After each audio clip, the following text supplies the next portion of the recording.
बेनज़ीर पुल है। Rajanpur district coat मिठा शरीफ हज़रत ख्वाजा गुलाम फरीद रहमतुल्लाह अलैह के मज़ार और ज़ाहिर पीर रहीम यार ख़ान चाचड़ा शरीफ को मिलाने के लिए दरिया सिंध के ऊपर ये पुल मौजूद है। और मेरे बैकग्राउंड में आप ट्रैफिक देख सकते हैं जो दोनों तरफ से आ रही है। और मेरे बैकग्राउंड में ये दरिया सिंध का बहुत ही ज़बरदस्त व्यू दरिया अपने पूरे चौपर पर आपको नज़र आ रहा है।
ख्वाजा गुलाम फरीद रहमतुल्लाह अलैह का ख्वाजा साहब की इस्लाम के लिए बहुत ज़्यादा सर्विसेज हैं।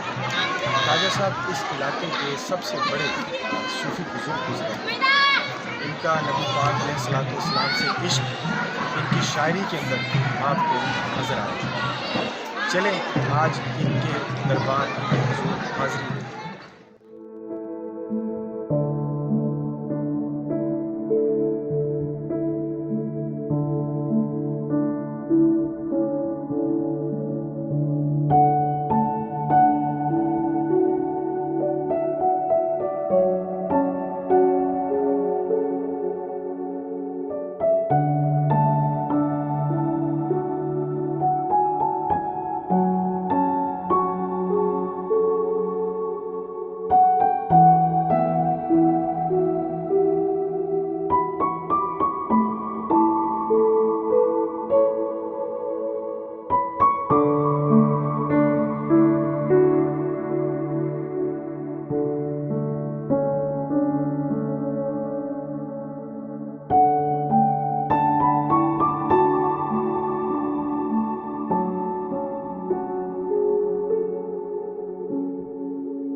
मेरा दीन भी तू, ईमान भी तू, मेरा दीन भी तू, ईमान भी तू, मेरा जिस्म